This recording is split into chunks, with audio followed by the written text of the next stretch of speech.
Alors, on continue notre pérégrination dans le fabuleux monde du marketing digital avec une question qu'on va poser à Thomas Husson de Forrester, que j'appelle à venir nous rejoindre. Chatbot, intelligence artificielle, qui est in, qui est out. Je pose la question, Thomas.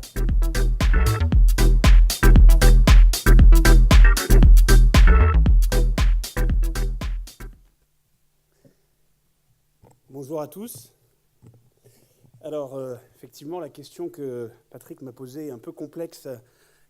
Y répondre en 10 minutes chrono. En plus, qui est in, qui est out, on est sur des technologies qui sont encore relativement émergentes, mais j'ai relevé le défi.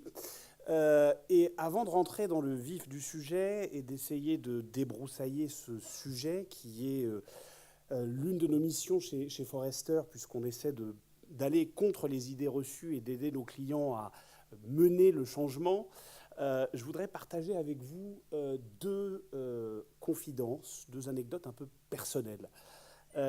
La première, c'est un livre qui m'a beaucoup marqué il y a 25 ans de ça. Un livre qui a été écrit par notre nouveau ministre d'État en charge de la transformation écologique, Nicolas Hulot.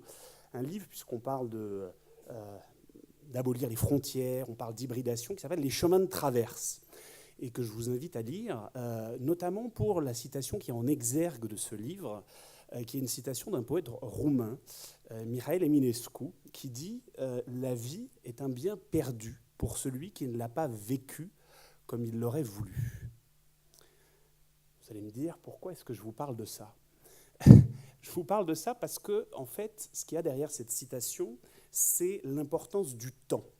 Et le temps est une valeur fondamentale pour chaque individu, la perception qu'on a du temps. Et au final, quand vous réfléchissez à l'intelligence artificielle, au chatbot, au marketing, l'enjeu au final, c'est de gagner du temps, de simplifier l'expérience client, de ne pas forcément passer par une application avec des menus compliqués, mais vous posez une question et vous avez en temps réel votre réponse. Quand vous regardez sur l'ensemble des services aujourd'hui qui sont diffusés et qui fonctionnent, ce sont des services qui vous font gagner du temps. Parfois même, et grâce à la capacité de gérer des données et d'utiliser des technologies basées sur l'intelligence artificielle, de le prédire. Waze est un excellent exemple. La livraison en 1 heure d'Amazon, on en parle beaucoup. Ils ont ouvert leur centre de R&D pour les drones. Ça a été annoncé ce matin, un centre qui a été ouvert en France. Et donc, ces logiques de marketing temps réel, au final, elles sont de plus en plus basées sur ces technologies d'intelligence artificielle et sur la capacité à traiter de la donnée. Donc, voilà, je voulais partager cette première anecdote pour insister sur l'importance du temps qui est en fait au cœur de la valeur que l'on offre aux consommateurs quand on veut délivrer une expérience de marque. La deuxième anecdote, c'est que cet après-midi, je vais participer à mon premier Bot Day. Combien d'entre vous ont fait un Bot Day ? Personne encore ? Moi, c'est mon premier. Il y a eu les App Days il y a quelques années pour une grande marque dont je tairai le nom, qui organise donc un Bot Day parce qu'ils ont 50, un peu plus, projets de bots. Alors, c'est un groupe international, mais ils réunissent tout le monde pour dire, ben voilà, on va faire du partage, du best practice, on va essayer de réfléchir ensemble à ce qu'on peut faire. Et donc, il y a un phénomène de hype qu'on a pas mal souligné, je pense que ça a été le buzzword de la matinée, intelligence artificielle, un vrai phénomène de hype. Parce qu'au final, on est un peu comme sur les apps il y a quelques années, où voilà, tout le monde va vouloir se lancer et puis créer une app. Et c'est vrai que si on regarde en tendance, vous avez sur les 6 premiers mois après le lancement de bots par Messenger, vous avez plus de bots que vous n'en aviez 6 mois après le lancement d'App Store d'Apple. Un vrai engouement, et il y a un certain nombre de raisons à cela. Une des raisons, c'est effectivement qu'aujourd'hui, vous avez, on parlait de messaging apps, de WeChat, etc., vous avez à peu près 3 milliards d'utilisateurs de messaging apps. Et les bots, ils vont commencer dans ces applications de messagerie pour simplifier l'expérience client, et pour Facebook en particulier, vous évitez d'avoir à aller d'une application à l'autre et répondre en contexte à une question qui est posée. Vous avez une croissance donc, qui est très, très rapide, aussi parce que c'est très simple à développer. Il suffit de quelques lignes de code et ça va assez vite. Et puis, vous avez aussi, quand je parle de hype, c'est que nous, quand on a interrogé un certain nombre de marques, vous en avez 35% des marketeurs qu'on a interrogés qui nous disent être en train de travailler sur un pilote de bot ou être prêt à lancer dans les 12 mois qui viennent un bot. Donc, vraiment un engouement phénoménal, mais qui va bien évidemment, cette problématique on va dire, d'intelligence artificielle, elle va bien au-delà de ça. On parle aussi beaucoup des agents intelligents, d'Alexa, de Siri, de Cortana. Et au final, on ne s'en rend pas forcément compte ici parce que Alexa n'est pas disponible en français et Echo n'a pas été lancé. Mais pour vous donner un ordre de grandeur, on parle aujourd'hui, nous on estime qu'il y a 15 millions d'Amazon Echo qui ont été vendus. 15 millions, vous allez me dire, c'est assez peu à l'échelle planétaire. Sauf que si vous mettez ça en perspective du nombre d'Amazon Prime, c'est à peu près 65 millions, vous vous rendez compte que ça commence à être extrêmement significatif. Et c'est au final une simplification encore une fois, de l'expérience utilisateur. Et toutes les plateformes numériques investissent massivement, ont chacune leur agent intelligent qui va simplifier l'expérience utilisateur. Et nous, on pense chez Forrester, comme bien souvent avec ces nouvelles technologies, c'est qu'on s'emballe bien souvent au début, on les surestime sur le court terme, le moyen terme, et qu'on sous-estime leur impact à long terme. Si je devais faire une analogie sur ce type d'agents intelligents, d'interfaces vocaux qui vont converger avec des interfaces textuelles et visuelles, on est sur le même changement que les écrans tactiles.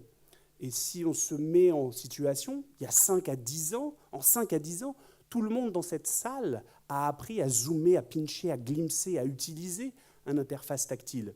Alors qu'au final, le langage, que ce soit avec la voix, je suis en train de vous parler, ou avec le texte, certains d'entre vous sont en train de pianoter, est-ce qu'il y a de plus naturel à l'être humain? Il suffit de voir, si vous avez des enfants en bas âge ou des neveux en bas âge, la façon dont ils interagissent avec Siri, malgré le peu de pertinence des réponses de Siri aujourd'hui. Donc c'est quelque chose de normal et on est sur le même ordre de révolution d'interface homme-machine et d'interaction avec la marque.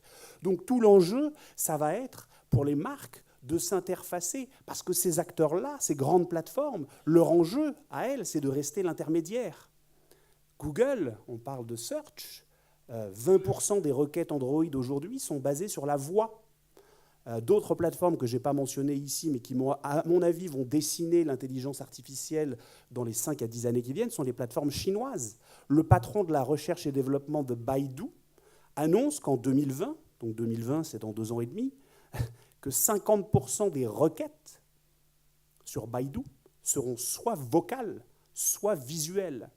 Et qu'est-ce qui permet derrière de traiter ces informations? C'est évidemment l'intelligence artificielle, la reconnaissance d'images, la reconnaissance faciale, tout ce qui est semantic search et tout un tas de technologies basées sur l'intelligence artificielle sur lesquelles je vais revenir. Donc ça, c'est extrêmement important et c'est au final le nerf de la guerre. Alors après, voilà, on parle de ça dans 5 à 10 ans. Aujourd'hui, quelle est la réalité? Alors, il y a un certain nombre de services qui sont déployés. Encore une fois, on ne se rend pas trop compte. Là, vous avez une petite photo que j'ai prise en bas des bureaux de Forrester à Londres, parce que Amazon Echo est disponible. Et encore une fois, on est sur une approche où ça vous fait gagner du temps, où vous avez toujours, on en parlait avec Andrés l'autre jour à la conférence Adobe, nos amis de chez Domino's, qui sont très forts pour utiliser les nouvelles technologies. Voilà, vous dites pizza à Alexa, et puis vous avez votre pizza qui est livrée dans les, encore une fois, 30 minutes chrono. Ou alors vous envoyez un petit emoji, un petit texte, et puis vous la recevez. C'est vrai, ça marche plus ou moins bien. C'est facile quand vous commandez à chaque fois la même pizza. Dès l'instant où vous changez des ingrédients, etc., c'est autre chose, et ce n'est pas aussi simple, et ça ne vous fait pas gagner autant de temps que ça.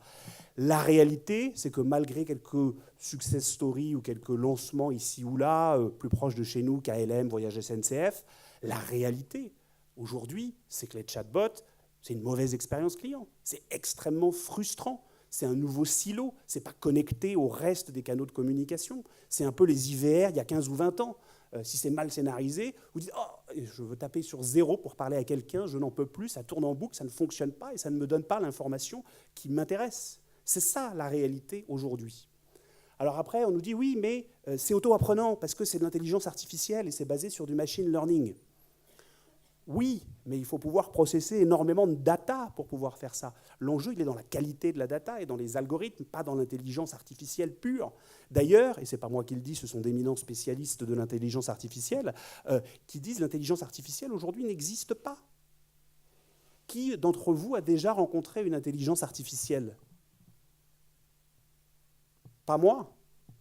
Enfin si, j'en ai rencontré dans des films, certains qui datent de 68.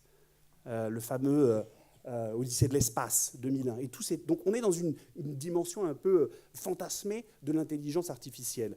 La réalité, c'est qu'il n'y a pas une seule intelligence artificielle, il y a des tas et des tas de technologies basées sur l'intelligence artificielle et que l'intelligence artificielle est en centrale, ce qui va permettre de mieux engager et de mieux analyser la donnée autour des services clients. Et quand je dis il n'y en a pas une, il y en a plusieurs. C'est effectivement que vous voyez entre du Natural Language Processing qui permet, par exemple, de comprendre la requête qu'un humain formule à un bot.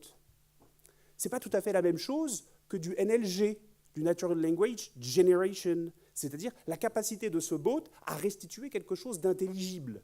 Et si vous regardez les courbes de croissance entre ces deux technologies, il y en a une qui approche de la maturité, parce que ça fait longtemps que c'est utilisé justement dans les call centers et les IVR, et une autre qui est encore très très naissante, en phase de ce que nous on appelle de survie, qui s'appelle le Natural Language Generation. Et vous avez des tas et des tas de technologies associées autour de l'intelligence artificielle qu'il va falloir combiner. Et pour résumer extrêmement rapidement, parce que ne t'inquiète pas Andrés, je ne déborderai pas plus qu'une minute, au final, si je peux vous donner un prisme de lecture sur l'intelligence artificielle, c'est la capacité qu'ont ces technologies à imiter l'être humain. On parle beaucoup de réseau neuronal, mais au final, c'est ça, la capacité à sentir. Toutes les technologies que Google a annoncées autour de Google I/O hier, Google Lens, Google Photo, Google Translate, etc., c'est de capter l'environnement autour de nous, la capacité à penser et à agir sur ces informations qui sont traitées.